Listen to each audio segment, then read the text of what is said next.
नमस्कार, स्वागत है आप सभी का डीडी न्यूज के इस खास बुलेटिन एक्सप्रेस 100 में, जहां हम आपके लिए लेकर आते हैं राजनीति, मनोरंजन, देश, दुनिया, खेल और व्यापार जगत की सभी बड़ी खबरों को एक्सप्रेस यानी कि फटाफट अंदाज में। आपके साथ मैं हूं संध्या शर्मा। तो देखिए खबरें तेज रफ्तार से। राष्ट्रपति द्रौपदी मुर्मू आज से 3 राज्यों के दौरे पर रहेंगे। राष्ट्रपति पश्चिम बंगाल, तेलंगाना और राजस्थान का दौरा करेंगे। राष्ट्रपति आज IIT खड़गपुर के 69वें दीक्षांत समारोह में भाग लेंगी। राष्ट्रपति आज ही सिकंदराबाद स्थित राष्ट्रपति निलयम पहुंचेंगी। राष्ट्रपति कल हैदराबाद स्थित हैदराबाद पब्लिक स्कूल सोसाइटी के शताब्दी समारोह में भाग लेंगे। राष्ट्रपति बुधवार को तेलंगाना के यदाद्री भुवनागिरी जिले के पोचमपल्ली में वस्त्र मंत्रालय द्वारा आयोजित हथकरघा और कताई इकाई तथा थीम मंडप देखने जाएंगे। इस अवसर पर वे बुनकरों से बातचीत भी करेंगे। राष्ट्रपति बुधवार को सिकंदराबाद में MNR एजुकेशनल ट्रस्ट के स्वर्ण जयंती समारोह में भाग लेंगे। राष्ट्रपति गुरुवार को राष्ट्रपति निलयम में विभिन्न परियोजनाओं का उद्घाटन करेंगे। राष्ट्रपति 22 दिसंबर को राज्य के गणमान्य व्यक्तियों, प्रमुख नागरिकों, शिक्षाविदों आदि के लिए राष्ट्रपति निलयम में एक एट होम रिसेप्शन का मेजबानी करेंगी। राष्ट्रपति 23 दिसंबर को राजस्थान के पोखरण में लाइव फायरिंग अभ्यास देखेंगी। प्रधानमंत्री नरेंद्र मोदी अपने संसदीय निर्वाचन क्षेत्र वाराणसी के दौरे के दूसरे दिन नवनिर्मित स्वर्वेद महामंदिर का शुभारंभ करेंगे। यह मंदिर 18 साल से बन रहा था। इस मंदिर को देश का सबसे बड़ा साधना केंद्र माना जाता है, जहां एक साथ 20,000 से अधिक लोग साधना कर सकते हैं। इस मौके पर वे महामंदिर के श्रद्धालुओं को भी संबोधित करेंगे।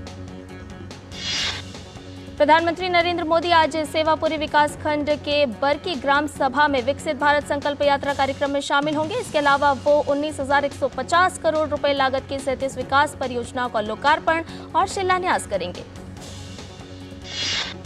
प्रधानमंत्री नरेंद्र मोदी सड़क एवं सेतु, स्वास्थ्य एवं शिक्षा, पुलिस कल्याण, स्मार्ट सिटी एवं नगर विकास परियोजनाएं, रेलवे, हवाई अड्डे सहित विभिन्न परियोजनाओं का लोकार्पण और शिलान्यास करेंगे।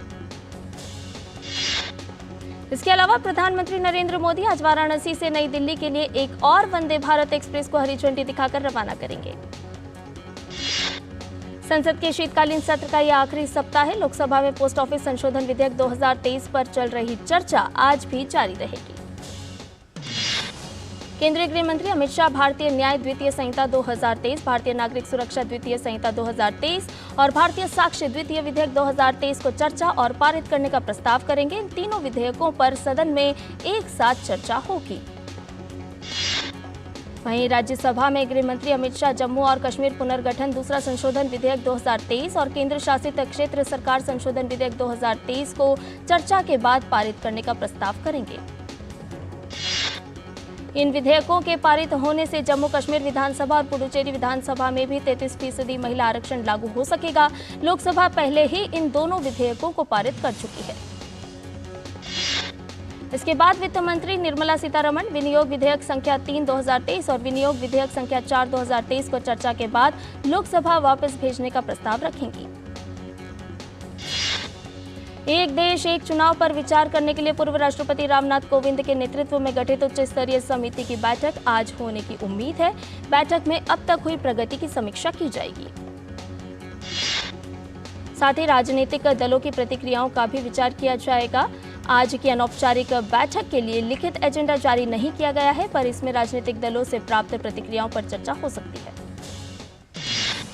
समिति ने अपनी पहली बैठक में राजनीतिक दलों की राय जानने का फैसला किया था। समिति ने दलों को पत्र लिखकर उनके विचार मांगे थे। आपसी सहमति से किसी तारीख पर बातचीत का भी अनुरोध किया गया था।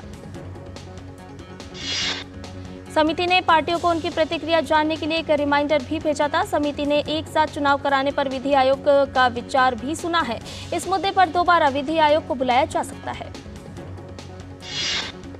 मथुरा स्थित श्री कृष्ण जन्मभूमि ईदगाह मामले में आज का दिन बेहद अहम है। इलाहाबाद हाईकोर्ट में आज इस बात पर सुनवाई होगी कि एडवोकेट कमीशन का प्रारूप यानी इसमें किन किन लोगों को शामिल किया जाए और सर्वे का तरीका कैसा होगा। पिछली सुनवाई में हाईकोर्ट ने सर्वेक्षण के लिए एडवोकेट कमीशन की मंजूरी दी थी। जस्टिस मयंक कुमार जैन की सिंगल बेंच 18 याचिकाओं पर अयोध्या जन्मभूमि विवाद की तर्ज पर सुनवाई कर रही है। ये मसला सुप्रीम कोर्ट भी गया, जहां शाही मस्जिद ईदगाह कमेटी को राहत नहीं मिली और सुप्रीम कोर्ट ने हाईकोर्ट के फैसले पर स्टे लगाने से इनकार कर दिया। केरल के राज्यपाल आरिफ मोहम्मद खान ने कालीकट विश्वविद्यालय के परिसर में राज्यपाल के खिलाफ आपत्तिजनक पोस्टर लगाने की राज्य पुलिस की कार्रवाई को गंभीरता से लिया है। केरल राजभवन ने एक प्रेस विज्ञप्ति में यह जानकारी दी है। विज्ञप्ति के अनुसार मुख्यमंत्री के निर्देश पर ये पोस्टर लगाए गए हैं। प्रेस विज्ञप्ति में कहा गया है कि बैनर और पोस्टर परिसर के अंदर यूनिवर्सिटी गेस्ट हाउस के ठीक बाहर लगाए गए हैं, जहां राज्यपाल ठहरे हुए हैं। छत्तीसगढ़ के मुख्यमंत्री विष्णुदेव साय ने सीएम पद की शपथ लेने के बाद कल पहली बार दिल्ली का रुख किया और बीजेपी अध्यक्ष जेपी नड्डा से मुलाकात की। माना जा रहा है कि कैबिनेट विस्तार को लेकर यह बातचीत हुई है। मध्य प्रदेश के मुख्यमंत्री के रूप में शपथ लेने के बाद डॉक्टर मोहन यादव भी कल पहली बार दिल्ली पहुंचे और बीजेपी अध्यक्ष जेपी नड्डा से मुलाकात की। उनके साथ बीजेपी के प्रदेश अध्यक्ष भी थे। माना जा रहा है कि दोनों राज्यों में कैबिनेट विस्तार के लिए यह मुलाकात हुई है।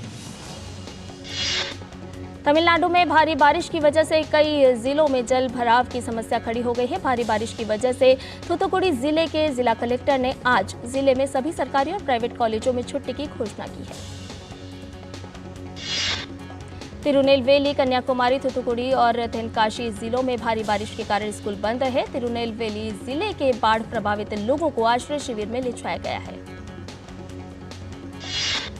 आज दक्षिणी तमिलनाडु में कई स्थानों पर, उत्तरी तमिलनाडु, पुडुचेरी और कराईकल में एक या दो स्थानों पर हल्की से मध्यम बारिश होने की संभावना है। तमिलनाडु के कन्याकुमारी, तिरुनेलवेली, थूथुकुडी और तेनकासी जिलों में एक या दो स्थानों पर भारी से बहुत भारी बारिश होने की संभावना है। भारी बारिश को लेकर मौसम विभाग ने राज्य के कई जिलों के लिए ऑरेंज अलर्ट जारी किया है। दक्षिण तमिलनाडु के अलावा केरल और लक्षद्वीप में आज कई स्थानों पर तेज वर्षा हो सकती है। मौसम विभाग ने जम्मू कश्मीर, लद्दाख में कुछ स्थानों पर मध्यम बारिश का अनुमान जताया है। पंजाब और हरियाणा में कुछ स्थानों पर अगले 4 दिन तक घना कोहरा छाए रहने के आसार है। मौसम विभाग ने असम, मेघालय और त्रिपुरा में भी घना कोहरा छाया रहने का अनुमान जताया है। वहीं मध्य प्रदेश में आज कई स्थानों पर तापमान में 2 से 3 डिग्री सेल्सियस की कमी आएगी। उत्तर पश्चिमी भारत के कई हिस्सों में रात का तापमान 2 डिग्री तक बढ़ने की संभावना है। मौसम विभाग के अनुसार अगले 3 से 4 दिन में देश के अन्य हिस्सों में न्यूनतम तापमान में कोई बड़ा परिवर्तन नहीं होगा। वहीं राष्ट्रीय राजधानी दिल्ली सहित पूरे उत्तर भारत में ठंड बढ़ गई है। भारतीय मौसम विभाग के मुताबिक अगले 2 से 3 दिनों में उत्तर भारत के कई इलाकों का न्यूनतम तापमान 5 डिग्री से नीचे चले जाने की आशंका है। दिल्ली में ठंड से बचने के लिए लोग अलाव का सहारा ले रहे हैं। बेघर लोगों ने रैन बसेरों में जाना शुरू कर दिया है। दिल्ली एनसीआर में ठंड के साथ धुंध भी बढ़ती जा रही है और लोगों को कोहरे के कारण विजिबिलिटी में कम हो रही है। आईएमडी के मुताबिक पश्चिमी विक्षोभ की स्थिति अभी जम्मू कश्मीर से सटे उत्तर की ओर बनी रहेगी। यहां पिछले 24 घंटे के दौरान बारिश और बर्फबारी भी हुई है। इसके कारण हरियाणा, राजस्थान, पंजाब और पश्चिमी यूपी के आसपास ठंड में तेजी से वृद्धि हो रही है। विकसित भारत संकल्प यात्रा के दौरान रविवार को इंदौर में 2 स्थानों पर कैंप लगाया गया। इस दौरान लोगों को न केवल केंद्र सरकार की विभिन्न योजनाओं के बारे में बताया गया, बल्कि उन्हें योजनाओं का लाभ भी दिया गया। विभिन्न स्टॉल पर हितग्राहियों की सुविधा के लिए विभिन्न योजनाओं के स्टॉल भी लगाए गए। स्टॉल पर योजनाओं के लिए न सिर्फ हितग्राहियों का पंजीयन किया गया, बल्कि आधार कार्ड और समग्र आईडी की त्रुटियां सुधार और नए बनाने की प्रक्रिया भी की गई।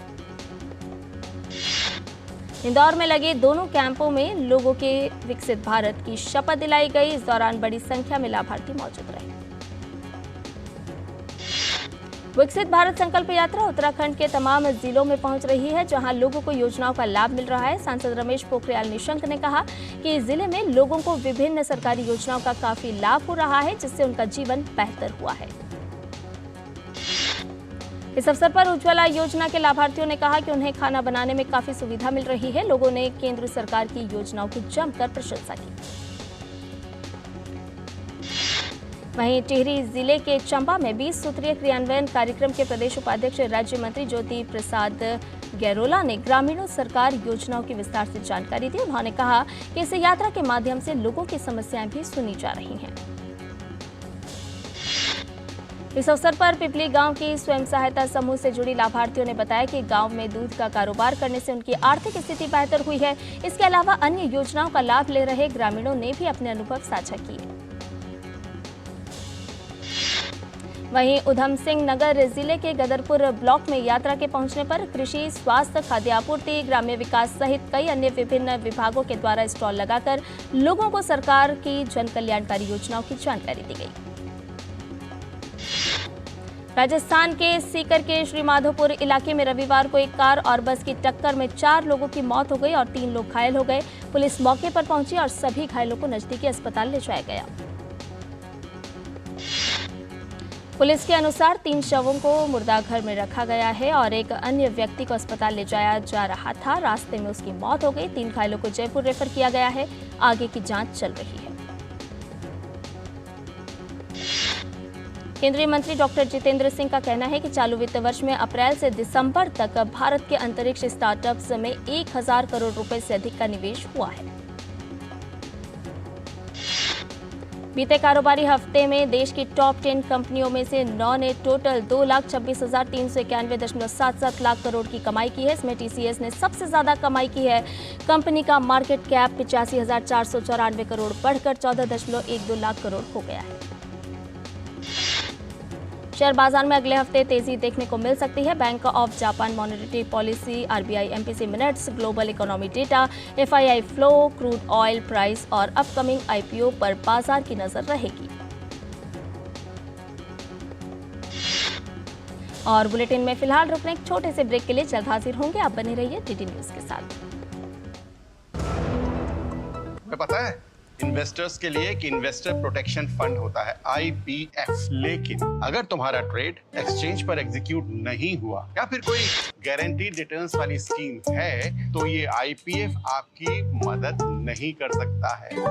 और अगर आपका ब्रोकर ही डिफॉल्टर बन जाए तो फिर IPF आपको कॉम्पेंसेशन दिला सकता है। कहाँ से सीखा? NSE की साइट पर। सोचकर समझकर इन्वेस्ट कर। साल, बरस और सदी नहीं, एक युग गुजर जाएगा। उम्र न पूछो वंडर की, जब फर्क नजर आएगा। वंडर सीमेंट, फर्क नजर आएगा। और ब्रेक के बाद एक्सप्रेस 100 में आपका एक बार फिर से स्वागत है। आइए बाकी की खबरों को जान लेते हैं फटाफट अंदाज में। कृषि निर्यात में बढ़ोतरी जारी। पिछले कुछ सालों से खाड़ी के देशों के साथ थाईलैंड, मलेशिया, सिंगापुर व कई यूरोपीय देशों में भारतीय सब्जी व फल की मांग लगातार बढ़ रही है। अमेजन के सीईओ पद से दिए इस्तीफे पर जेफ बेजोस ने तोड़ी चुप्पी। उन्होंने कहा कि मेरी अन्य कंपनी ब्लू ओरिजिन को समय देना चाहता था। बता दें, ब्लू ओरिजिन अंतरिक्ष अनुसंधानों से संबंधित कंपनी है। एसीसी अंबुजा सीमेंट का एबिटा 1,350 रुपए प्रति टन हुआ। अडानी समूह ने पिछले साल अंबुजा सीमेंट लिमिटेड और एसीसी लिमिटेड का अधिग्रहण किया था। Reliance general insurance company limited ने भारतीयों के लिए वैश्विक स्वास्थ्य सेवा को सुलभ बनाने के लिए एक नई पॉलिसी की शुरुआत की है। जी एंटरटेनमेंट एंटरप्राइजेस ने जापान की सोनी कॉरपोरेशन से कहा कि वह जी व सोनी इंडिया के विलय की योजना को प्रभावी करने वाली जरूरी तारीखों को आगे बढ़ाए। पहले दोनों कंपनियों के बीच विलय योजना की समय सीमा 21 दिसंबर तय हुई थी। भारतीय स्टेट बैंक के चेयरमैन दिनेश खारा ने कहा है कि एसबीआई ने असुरक्षित खुदरा कर्ज पर अपनी रफ्तार धीमी कर ली है। उन्होंने कहा कि कंपनियों की तरफ से स्थिर मांग के बीच हालांकि कर्ज की कुल वृद्धि दर 15% पर टिके रहने की संभावना है। बाटा इंडिया अपने स्टाइल का स्तर बढ़ाने जा रही है। वह खुद को न केवल पैसा वसूल वाले ब्रांड के रूप में स्थापित कर रही है, जो पहले से ही इसका ट्रेडमार्क है। मुंबई की वैकल्पिक ऋण प्रदाता ब्लैक सॉइल ने साल 2023 के दौरान अपने निवेश में 44% तक का इजाफा देखा है। साल 2023 जनवरी-नवंबर में ब्लैक सॉइल की कुल निवेश पूंजी 1075 करोड़ रुपए थी। पिछले साल की समान अवधि में यह 745 करोड़ रुपए थी। करदाताओं के अनुपालन में सुधार के कारण अप्रैल 2023 तक 5 वर्षों में जीएसटी रिटर्न दाखिल करने वालों की संख्या लगभग 65% बढ़कर 1.13 करोड़ हो गई है। देश में रोजगार को लेकर अच्छी खबर है। एक सरकारी सर्वे के मुताबिक ग्रेजुएट करने वाले छात्रों के बीच बेरोजगारी कम हुई है। सर्वे के मुताबिक 15 साल और उससे अधिक आयु वर्ग के ग्रेजुएट के बीच बेरोजगारी दर वर्ष 2022-23 में घटकर 13.4% हो गई है। जापान के तट रक्षक और दक्षिण कोरियाई सेना ने दावा किया है कि उत्तर कोरिया ने रविवार को एक अज्ञात प्रकार की बैलिस्टिक मिसाइल दागी है। दक्षिण कोरियाई ज्वाइंट चीफ्स ऑफ स्टाफ ने कहा है कि मिसाइल को उत्तर कोरिया के पूर्वी तट से समुद्र की ओर लॉन्च किया गया था। हालांकि इस पर कोई और विवरण नहीं बताया गया। यह लॉन्च सियोल और टोक्यो के अधिकारियों की चेतावनी के बाद किया गया है। इसमें बताया गया था कि परमाणु हथियारों से लैस उत्तर कोरिया इस महीने अपनी सबसे लंबी दूरी की अंतर महाद्वीपीय बैलिस्टिक मिसाइलों ICBM सहित एक मिसाइल का परीक्षण करने की तैयारी कर रहा है। अर्जेंटीना में आए तूफान में रविवार को 13 लोगों की मौत हो गई। बाहिया ब्लैंका शहर में शनिवार रात एक रोलर स्केटिंग प्रतियोगिता के दौरान स्टेडियम की छत का एक हिस्सा टूटकर गिर गया था। इस हादसे में 14 लोग घायल हो गए। अर्जेंटीना के राष्ट्रपति जेवियर माइली ने कई मंत्रियों के साथ रविवार को बाहिया ब्लैंका का दौरा किया। भीषण तूफान के बाद ब्यूनस आयर्स में फ्लोरालिस जेनेरिका क्षतिग्रस्त हो गई है। भीषण तूफान के बाद ब्यूनस आयर्स में फ्लोरालिस जेनेरिका क्षतिग्रस्त हो गई। अमेरिकी रक्षा सचिव पहुंचे बहरीन। अमेरिकी रक्षा सचिव की मध्य पूर्व यात्रा में कतर के साथ साथ इजराइल में भी रुकना है शामिल। अमेरिकी रक्षा सचिव के साथ अमेरिकी जनरल चार्ल्स क्यू ब्राउन भी शामिल होंगे। ऑस्ट्रेलिया में बाढ़ के बाद ग्रेट बैरियर रीफ के किनारे चक्रवात प्रभावित पर्यटक शहर कट गए, जिसके बाद लोगों को जगह खाली करनी पड़ी। कुछ निवासी तेजी से बढ़ते पानी से बचने के लिए छतों पर चले गए। केन्स हवाई अड्डे से सभी अंतर्राष्ट्रीय और घरेलू उड़ानें रद्द कर दी गई। केन्स ग्रेट बैरियर रीफ का शहर और 1,50,000 से अधिक लोगों का घर पानी में डूबा और 40 घंटों में लगभग 600 मिलीमीटर बारिश हुई।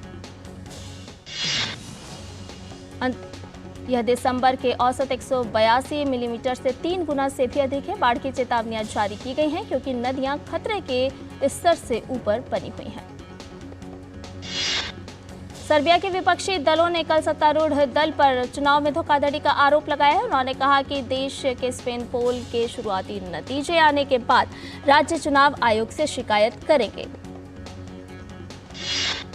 इस पर विपक्षी दल सर्बिया अगेंस्ट वायलेंस गठबंधन के नेता मिरोस्लाव एलेक्सिक ने कहा कि सर्बिया में आज जो कुछ हुआ है उसे हम लोकतांत्रिक और निष्पक्ष चुनाव के परिणामों के रूप में स्वीकार नहीं कर सकते। मैक्सिको के उत्तर मध्य राज्य गुआनाजुआतो के साल्वाटिएरा शहर में रविवार को बंदूकधारियों ने एक क्रिसमस पार्टी पर हमला कर दिया, जिसमें 1 दर्जन लोगों की मौत हो गई। राज्य के अटॉर्नी जनरल कार्यालय ने बिना कोई अधिक विवरण दिए एक्स पर कहा कि 12 लोग मारे गए हैं। स्थानीय मीडिया के अनुसार हमला साल्वाटिएरा शहर में हुआ जब एक सशस्त्र समूह ने पोसाडा में भाग लेने वाले लोगों पर गोलियां चला दी, जो कि क्रिसमस के दिनों में आयोजित होने वाली एक पारंपरिक मैक्सिकन पार्टी है। अमेरिकी राष्ट्रपति जो बाइडेन के काफिले के पास रविवार को डेलावेयर में एक कार एक वाहन से टकरा गई। इस घटना के बाद वीडियो में सुरक्षा कर्मियों द्वारा बाइडेन को उनकी कार तक ले जाते हुए दिखाया गया है। एक प्रत्यक्षदर्शी के मुताबिक राष्ट्रपति जो बाइडेन और प्रथम महिला जिल बाइडेन सुरक्षित हैं। इस हादसे के बाद वाहन को सुरक्षा अधिकारियों ने घेर लिया। खेलो इंडिया पैरा गेम्स का पहला संस्करण राजधानी दिल्ली में सफलतापूर्वक संपन्न हुआ। दिल्ली में आयोजित समापन समारोह में केंद्रीय खेल मंत्री अनुराग सिंह ठाकुर मुख्य अतिथि रहे।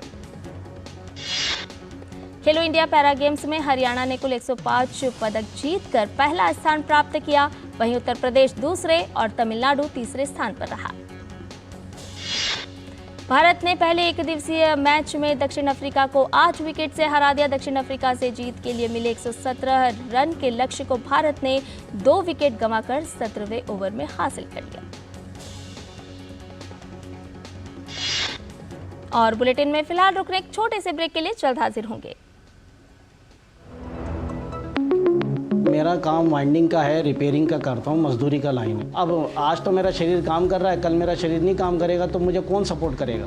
पेंशन नहीं है तो जीवन नहीं है। फिर ये ऐसा है जैसे शरीर के अंदर खून का होना, अगर खून नहीं है तो शरीर बेकार है। एनपीएस में जो मेरी आमदनी है उसमें मैं थोड़ा थोड़ा जमा कर लेता हूँ और मुझे पूरा यकीन भी है कि मेरा बुढ़ापा सही कटेगा पेंशन के थ्रू। अपने बेहतर कल को सुनिश्चित करने के लिए एनपीएस जरूरी है। साल बरस और सदी नहीं, एक युग गुजर जाएगा। उम्र न पूछो वंडर की, जब फर्क नजर आएगा। वंडर सीमेंट, फर्क नजर आएगा। और ब्रेक के बाद एक्सप्रेस 100 में आपका एक बार फिर से स्वागत है। इस जीत के साथ भारत ने 3 मैच की सीरीज में 1-0 की बढ़त बना ली है। टॉस जीतकर पहले बल्लेबाजी करने उतरी दक्षिण अफ्रीका की टीम सिर्फ 116 रन पर पवेलियन लौट गई। भारत की तरफ से अर्शदीप सिंह ने 5 और आवेश खान ने 4 विकेट लिए। भारत के साई सुदर्शन ने अपने पहले ही वनडे में अर्धशतक लगाया। करियर का पहला वनडे खेल रहे साई सुदर्शन ने नाबाद 55 रन बनाए। ईशान किशन दक्षिण अफ्रीका के खिलाफ आगामी टेस्ट सीरीज में नहीं खेलेंगे। बीसीसीआई ने जानकारी दी कि ईशान किशन ने निजी कारणों के चलते सीरीज से नाम वापस लिया है। सीनियर चयन समिति ने केस भरत को उनके विकल्प के तौर पर चुना है। सलामी बल्लेबाज फिल सॉल्ट के नाबाद शतक की मदद से इंग्लैंड ने तीसरे टी20 मैच में वेस्टइंडीज को 7 विकेट से हरा दिया। वेस्टइंडीज ने पहले दोनों मैच जीते थे और अभी वह 5 मैच की सीरीज में 2-1 से आगे है। वनडे सीरीज के पहले मैच में न्यूजीलैंड ने बांग्लादेश को हरा दिया। न्यूजीलैंड ने 30-30 ओवर के इस मैच में जकवर्थ लुइस नियम के हिसाब से 44 रन से जीत दर्ज की। केन विलियमसन बांग्लादेश के खिलाफ टी20 सीरीज में न्यूजीलैंड की कप्तानी करेंगे। विलियमसन 1 साल बाद कोई टी20 मैच खेलेंगे। ऑस्ट्रेलिया ने पर्थ टेस्ट में पाकिस्तान को 360 रन से करारी शिकस्त दी। ऑस्ट्रेलिया द्वारा दिए गए 450 रन के लक्ष्य का पीछा करते हुए पाकिस्तान की टीम सिर्फ 89 रन पर ढेर हो गई। पर्थ टेस्ट में ऑस्ट्रेलिया की विशाल जीत में नाथन लियो ने अपने 500 टेस्ट विकेट पूरे किए। लियो ने पाकिस्तान की दूसरी पारी में फहीम अशरफ और आमिर जमाल को आउट कर 500 का आंकड़ा छुआ। भारत के सतीश कुमार करुणाकरन ने ओडिशा मास्टर्स के पुरुष एकल का खिताब जीत लिया है। फाइनल में उन्होंने विश्व जूनियर चैंपियनशिप के कांस्य पदक विजेता आयुष शेट्टी को हराया। ओडिशा मास्टर्स में भारत की तनिषा ख्रास्टो और ध्रुव कपिला की जोड़ी ने मिश्रित युगल खिताब जीतने में सफलता पाई। भारतीय जोड़ी ने फाइनल में सिंगापुर की जोड़ी को हराने में सफलता पाई। मैनचेस्टर सिटी के मैनेजर पेप ग्वार्डियोला का कहना है कि उनकी टीम हमेशा खराब किस्मत का हवाला नहीं दे सकती। मैन सिटी मैच खत्म होने से 15 मिनट पहले तक 2-0 से आगे थी। उसने विरोधी को मौका दिए, जिसके चलते उन्हें क्रिस्टल पैलेस के खिलाफ 2-2 से ड्रॉ खेलना पड़ा।